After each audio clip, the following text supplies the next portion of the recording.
Glória a Deus. Paz do Senhor, igreja. Amém. Abra sua Bíblia no livro de Deuteronômio, capítulo 2. Deuteronômio, capítulo 2. Vou ler apenas o verso 7.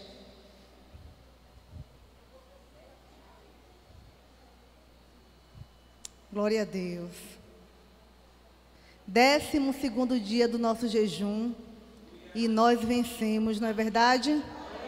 O Senhor nos trouxe até aqui. Para alguns foi difícil, para outros mais difícil ainda, mas o fato é que vencemos. E nós vimos que é possível, e continuaremos vencendo mais ainda. Todos os desafios que forem propostos a nós, nós venceremos. Você achou Deuteronômio capítulo 2, verso 7? O texto diz assim: o Senhor, o teu Deus, te abençoou em toda a obra das tuas mãos. Ele sabe que andas por este grande deserto. Nestes 40 anos, o Senhor, o teu Deus, esteve contigo e coisa nenhuma te faltou. Leia, por favor, o texto aí, queridos. 1, 2, 3 e já. Pois o Senhor teu Deus te abençoou em toda a obra das tuas mãos. Ele sabe que andas por este grande deserto. Estes 40 anos o Senhor teu Deus esteve contigo. Coisa nenhuma te faltou. Essa palavra é fiel e verdadeira. E digna de toda a aceitação. O texto começa dizendo assim: o Senhor. Não se trata de qualquer pessoa.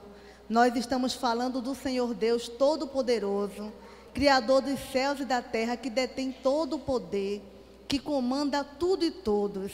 Nós estamos falando dele.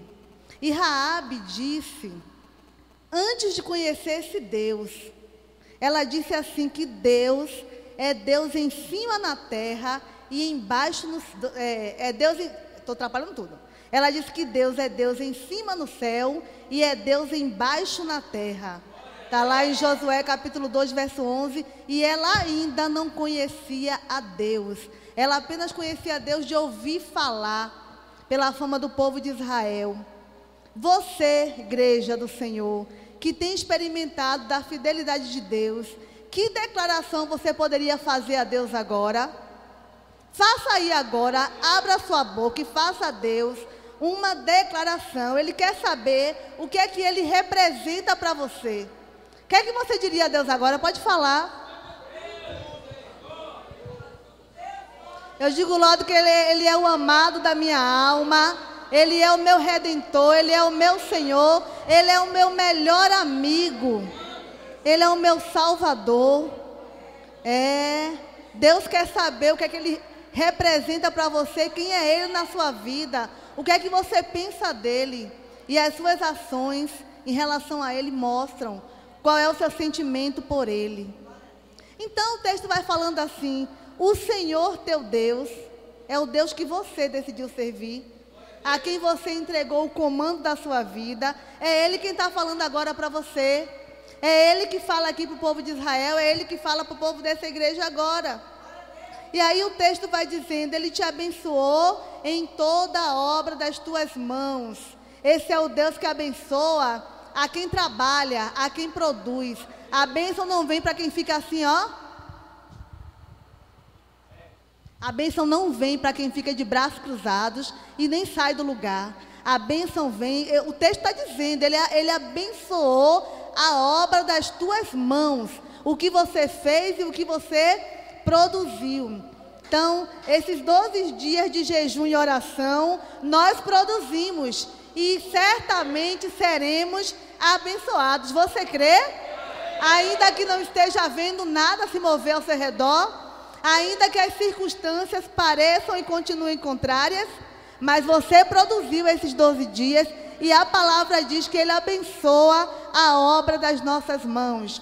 E o versículo continua dizendo: Ele sabe, Ele está vendo que você está andando nesse grande deserto. E o texto continua falando: nesses 40 anos o Senhor, o teu Deus, esteve contigo e coisa nenhuma te faltou. O texto está se referindo aqui aos 40 anos que o povo de Israel peregrinou lá no deserto. Então Deus esteve com ele, aqui fala com eles, aqui fala da presença. E nada faltou, aqui fala da provisão. Então quem já leu e quem já conhece a história do povo de Israel, sabe que esse povo saiu do Egito em direção à terra prometida por Deus, porque Deus, queridos, Ele sempre cumpre o que Ele promete. Eu não sei o que Ele tem te prometido. Pode até parecer que está demorando, porque o nosso tempo a gente sabe que não é o tempo de Deus. Mas se Ele te prometeu, Ele vai cumprir, porque a palavra diz que Deus não é homem para que minta, nem filho do homem para que se arrependa. Porventura diria e não faria? Não. O nosso Deus, Ele certamente cumpre tudo que Ele promete. E Ele sempre cuidou do povo de Israel durante os 40 anos de peregrinação no deserto. E esse povo que recebia o favor e os cuidados de Deus, estava sempre reclamando e se rebelando por qualquer coisa, Mas mesmo assim Deus, com a sua grande paciência, porque a palavra diz que Ele é longânimo, e eu já falei aqui o que é ser longânimo. Ser longânimo não é só ser paciente, ser longânimo é ser extremamente paciente. E Deus, com a sua longanimidade, com o seu amor e a sua bondade, continuava cuidando desse povo e não deixava que nada lhes faltasse, embora eles reclamassem, murmurassem e se rebelassem durante essa peregrinação. E lá em Deuteronômio 29, coloca aí, Paulo, por favor, diácono Paulo, verso 5, diz que nem as roupas, nem as sandálias se gastaram durante 40 anos de peregrinação no deserto. Olha aí, ó. E 40 anos vos fiz andar pelo deserto. Não se envelheceram sobre vós as vossas vestes, e nem se envelheceu o vosso sapato no vosso pé. Você consegue imaginar isso?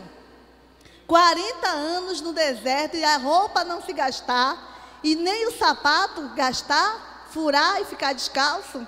Isso é milagre de um Deus amoroso, cuidadoso e zeloso. Um Deus que trabalha em favor do seu povo. E aí, ainda tinha outra coisa, viu? Além das vestes não se gastarem nem as sandálias, os pés do povo de Israel não inchou no calorão do deserto. Porque hoje em dia muitas pessoas sofrem com o calor, pois as pernas incham, as mãos incham, Eu estava fazendo uma pesquisa e vou ler aqui para vocês um trechinho, diz assim, que na época mais quente, os vasos sanguíneos ficam mais dilatados.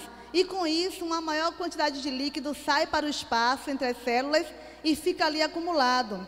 Trata-se de um mecanismo de defesa do nosso organismo para baixar a temperatura interna do corpo e ajudá-lo a suportar o calor do ambiente. Então, com isso, nós ficamos com acúmulo de líquido e ficamos inchados. Mas o povo de Israel não inchou no calorão do deserto. E imagine que calor do deserto, deserto quente, é calor acima de 50 graus. E o povo de Israel não enfrentou esse problema, até porque Deus, tão cuidadoso que colocou uma coluna de nuvem sobre eles, para que eles suportassem o calor do deserto. Então Deus estava ali realizando milagres na estadia do seu povo no deserto. E o povo de Israel peregrinou ali por 40 anos, Foi o deserto para esse povo. A diaconisa Renata pregou aqui no sábado sobre a mulher do fluxo de sangue. Aqueles 12 anos de sofrimento daquela mulher foi o seu deserto. Então, o povo de Israel, 40 anos, para aquela mulher foram 12 anos de desertos. Então, eu também já vivi alguns desertos na minha vida e creio que você também, não é diferente para você. Eu já vivi vários desertos e puxei aqui na minha lembrança e eu pude contabilizar pelo menos 4. O meu primeiro deserto durou 8 anos. O meu segundo deserto durou 5 anos. Já Deus foi decrescendo. Foi decrescendo, pelo menos. Isso eu fiquei feliz. O primeiro durou 8. O segundo durou 5. O terceiro durou 2. E agora eu estou atravessando um que tem durado 10 meses. Que é esse meu problema de saúde. Mas sabe o que é que não pode faltar no deserto? Seja ele de 8, de 5, de 2, de 12, de 40, de 10 meses. Não pode faltar, sabe o quê? A presença e a provisão de Deus. Isso é que não pode faltar, porque com a presença e a provisão, você suporta qualquer deserto, em qualquer quantidade de tempo, né? Então, independente do tempo que você está peregrinando no deserto, a Bíblia diz no Salmo 30, verso 5, põe aí, diácono, diácono tesouro.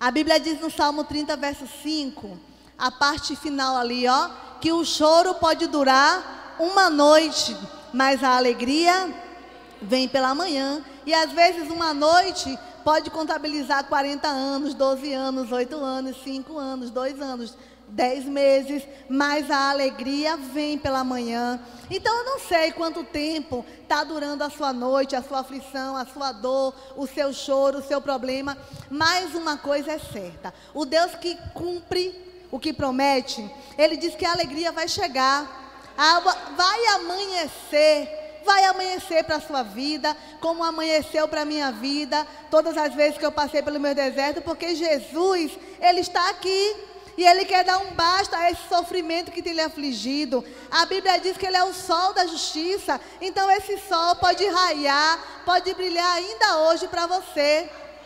Foi dito aqui essa semana que se você puder crer, tudo é possível ao que crê. Então se você crê, o sol da justiça vai raiar na sua vida. Durante 40 anos, sabe, o texto diz que nada, absolutamente nada, coisa alguma faltou a Israel. É bem verdade que eles não tinham tudo o que eles queriam, até porque estavam no deserto. E como eles queriam? Eu nunca vi um povo tão exigente. Um povo para querer tanto. Eles queriam carne, queriam cebola, e eles queriam até voltar para o Egito. Que povo ingrato, era escravo, não era gente no Egito. Deus tira com mão forte, leva em direção à terra prometida, e eles queriam voltar atrás. Mas uma coisa é certa, Deus nunca deixou faltar nada. O básico para esse povo nunca faltou. E aí eu pergunto para você, como é que tem sido a sua vida? Você acha que está lhe faltando algo? Que muitas coisas têm faltado? Você costuma reclamar que nem esse povo, por não ter o que deseja? E às vezes, algumas coisas que você deseja, vamos combinar, você nem precisa. São coisas supérfluas que não vão acrescentar absolutamente nada para a sua vida. Mas a gente quer porque quer, e às vezes nem sabe porque quer. Você tem parado para observar o cuidado de Deus na sua vida? Ou só tem pedido, reclamado, exigido e murmurado? Já parou para analisar a sua vida, ver quem você era e quem você é hoje? E ver que a mão de Deus tem estado sobre você e por isso você está aqui? Eu espero que você não seja como o povo de Israel, que esteve sempre murmurando, se revoltando contra Deus, porque eles queriam coisas que eles não precisavam, porque o melhor estava por vir. Eles estavam caminhando em direção à terra que mana leite e mel. O melhor também está por vir para nós. Nós estamos caminhando rumo à terra prometida, que é o céu, e nós queremos as coisas daqui. E se não recebemos, ficamos bicudos e reclamamos para Deus, né? Então esse é o grande perigo que a gente está correndo, é a insatisfação. A gente nunca está satisfeito com nada, sempre querendo mais e querendo mais. Não estamos contentes com o que temos e nem sequer agradecemos por tudo que Deus tem nos dado dia após dia. Precisamos analisar, parar e fazer agora um raio-x das nossas vidas. Quando a gente para prestar atenção aos cuidados de Deus conosco, e nos mínimos detalhes, a gente se alegra, a gente se anima e até se constrange. Eu fico até envergonhada quando eu paro para observar o cuidado de Deus comigo e como eu sou tão ingrata. E aí a gente se curva e agradece por tudo, tudo. E isso faz com que a nossa vida, queridos, fique mais leve. E aí fica mais fácil também para vencer as batalhas do dia a dia. Eu não tenho tudo que eu gostaria de ter. Eu sei que vocês também não. Mas eu sei também que no nosso dia a dia, todos que estão aqui, nós temos experimentado os cuidados de Deus, temos experimentado o suprimento de Deus, tanto na nossa vida como no nosso ministério. E não existe coisa melhor que depender de Deus. O apóstolo Paulo disse em Filipenses 4, do verso 11 ao verso 13, ele falou bem assim: aprendi a me adaptar a toda e qualquer circunstância. Eu sei passar necessidade e também sei ter abundância. Em toda maneira e em todas as coisas, aprendi a ter fartura, como aprendi também a ter fome, tanto a ter abundância como a padecer necessidades. Posso todas as coisas naquele que me fortalece. A questão é que a gente só quer usar esse versículo para as vitórias. É para a vitória também. Mas Paulo disse aqui: posso todas as coisas, tanto as coisas boas como as coisas ruins. Eu posso passar por tudo, porque eu tenho um Deus que me fortalece. Eu posso passar pelo deserto, porque Deus está comigo e Ele me dá forças para atravessar o deserto, porque não vai faltar a provisão e a presença. Então, seja no vale, no deserto, no topo da montanha, o que não pode faltar é a presença e a provisão de Deus em nossas vidas. O profeta Isaías também disse, lá no seu livro, no capítulo 64, verso 4, ele falou assim, desde a antiguidade não se viu e nem se ouviu de um Deus semelhante a ti, um Deus que trabalha em favor daqueles que nele esperam. Não é um Deus que trabalha em favor daqueles que murmuram, não é um Deus que trabalha em favor daqueles que reclamam, não é um Deus que trabalha em favor daqueles que agem precipitadamente. É um Deus que trabalha em favor daqueles que nele... Levanta a mão quem gosta de esperar aqui. Se não gosta, passe a gostar. Eu já vou levantar a minha, porque ele trabalha a favor de quem nele espera. Quem passou a gostar de esperar, levante a mão. Porque Deus trabalha em favor dos que esperam. Então passe a esperar. Observe, um Deus que durante 40 anos alimentou o seu povo com maná fresquinho. Um maná fresquinho que todas as manhãs caía do céu. Um Deus que tirou água da rocha para saciar a sede do seu povo. Um Deus que operou o milagre da preservação das roupas e das sandálias. Um Deus que de dia conduzia o seu povo com uma coluna de nuvem, com a nuvem. De noite com uma coluna de fogo, que operou tantos milagres enquanto o seu povo caminhava rumo à terra prometida. Esse é o nosso Deus, o Deus que cuidou de Israel, o Deus que cuida da igreja aqui na terra, o Deus que tem cuidado de nós. E o seu amor, querido, é tão grande, mas tão grande, é tão imenso o cuidado de Deus, que nós estávamos todos condenados à morte eterna, pois está escrito em Romanos 6, 23, que o salário do pecado é mas o dom gratuito de Deus é a vida eterna através de quem? De Jesus. Então, Deus é tão cuidadoso que Ele nos resgatou das trevas e nos trouxe para a sua maravilhosa luz através do sacrifício de Jesus na cruz do Calvário. Ele cuida de nós em todos os detalhes. Lá em 1 Pedro, capítulo 5, verso 7, está escrito assim: lançai sobre ele, ele quem? Sobre Jesus. Lançai sobre ele toda a vossa ansiedade, porque ele tem cuidado de vós.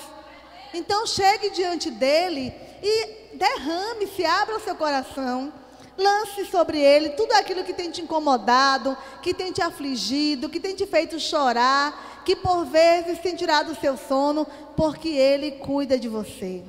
Cada vez que nós buscamos a santificação, a pastora Edith pregou aqui na sexta.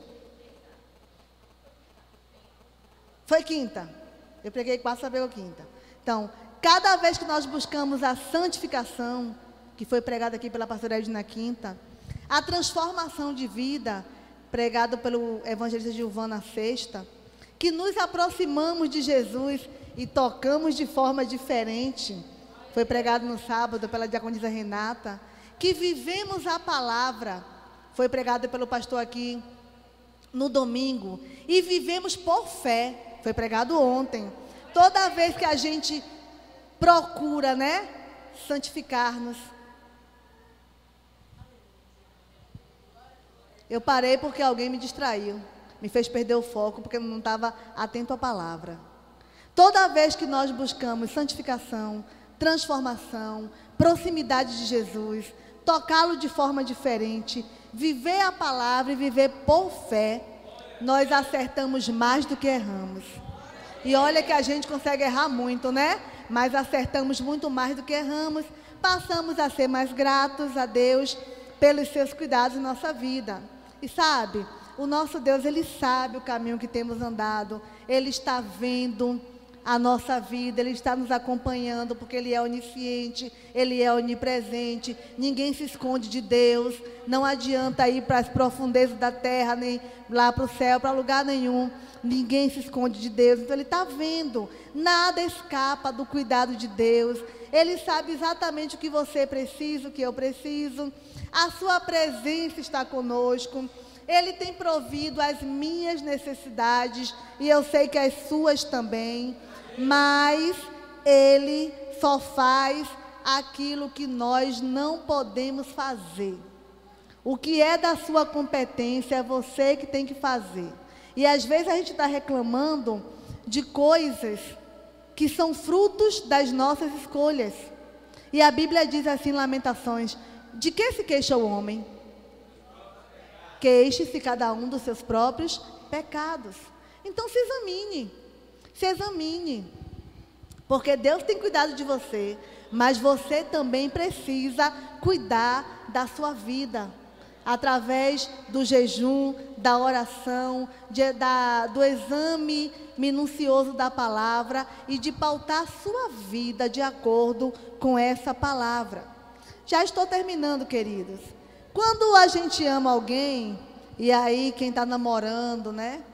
Quem está noivo, quem está casado recentemente, quem vai casar, quem já é casado há muitos anos, né? Hamilton, não queira que eu fale aqui aquilo que eu falei para você ontem, né? A pastora Iraildes pregou sobre santificação.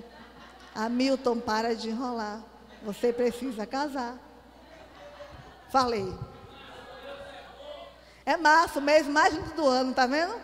Vai ficar marcado. Então, quando a gente ama alguém, como Hamilton ama a Andréia, como Lana ama a Gerson, como eu amo meu marido, como vocês amam, né?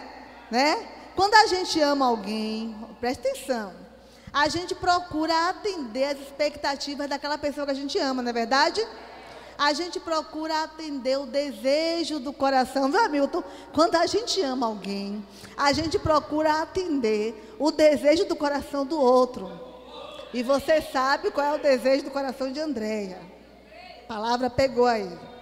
Não é assim mesmo? Aí eu vou fazer uma pergunta, agora eu vou pegar vocês. Você ama a Deus? Teve gente que não respondeu, não. Misericórdia. Digam misericórdia. Você que respondeu que ama a Deus, então eu quero encerrar deixando para você nessa noite o que Deus deseja.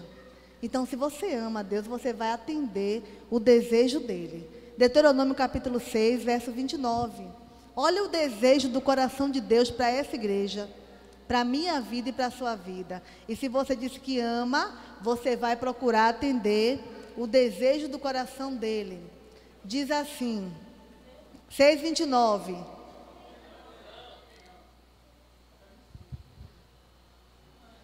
Espera aí que eu vou achar.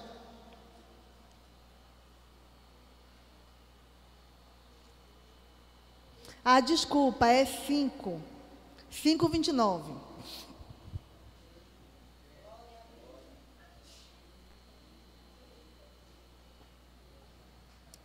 Olha o que o Senhor está falando. Quem dera eles aqui somos nós, viu? Deus está falando da gente. Quem dera eles, que somos nós, tivessem tal coração que me temessem em todo que me temessem e em todo o tempo, não é só em janeiro não, não é só em dezembro, não é só nos 12 dias de jejum, não. Em todo o tempo guardassem todos os meus mandamentos, para que bem lhes fosse a eles e a seus filhos para sempre. Esse é o desejo do coração de Deus, que nós tenhamos um coração que tema Ele e que guarde os mandamentos dEle todo o tempo, para que nós sejamos felizes, para que vivamos bem e a nossa descendência também. Então, queridos, depois de 12 dias de jejum, de oração, de ministração da palavra, só nos resta viver o que está escrito lá em Eclesiastes capítulo 12, verso 13, que diz assim: de tudo que foi dito, a conclusão é esta: tema a Deus e obedeça aos seus mandamentos, porque foi para isso que fomos criados. Você não foi criado para outra coisa, senão para glorificar a Deus através da sua vida. Convido a igreja para ficar de pé. Pastor Osvaldo pode...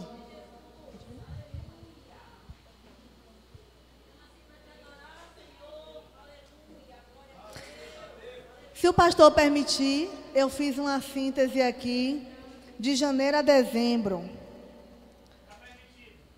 Pelas ministrações que eu fui ouvindo, eu fiz uma síntese para o ano todo, de palavras proféticas. Só que, deixa eu fazer uma pergunta a você. Você prefere comida fria ou comida quente? Comida dormida ou da hora? Aí eu lhe pergunto, a palavra que o pastor pregou no primeiro dia, você vai deixar para viver em janeiro de 2018, Vai esfriar e vai ficar dormida. A do evangelista Marcelino, fevereiro, você vai esperar fevereiro? Porque eu não esperei, não. Todas as ministrações referentes aos meses do ano que vem, eu já comecei a me esforçar para viver agora, porque o meu tempo é hoje. Eu não sei se eu vou estar viva em 2018, meu tempo é agora. Então eu preciso... Deus sabe. Eu quero pelo menos ver o casamento de Hamilton.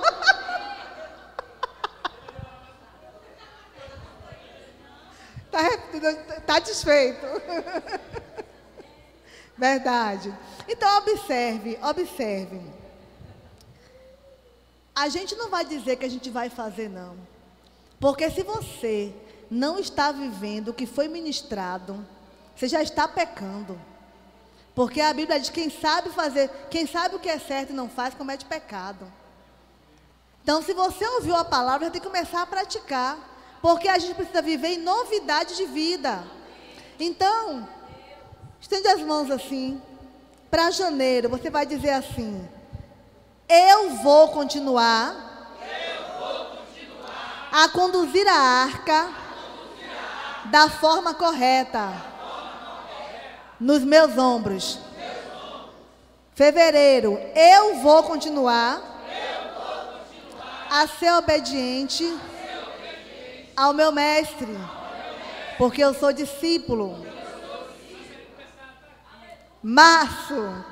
Em março, eu vou continuar a oferecer ao Senhor Jesus o meu culto racional, sacrifício vivo, santo e agradável a Deus. Abril, eu vou continuar a usar as armas que o Senhor me deu para vencer as batalhas. Não vou dar ouvidos à voz dos opressores. Em maio eu vou continuar a falar palavras de vida em meio às dificuldades. Em junho eu vou continuar a ser justo, íntegro e andar com Deus.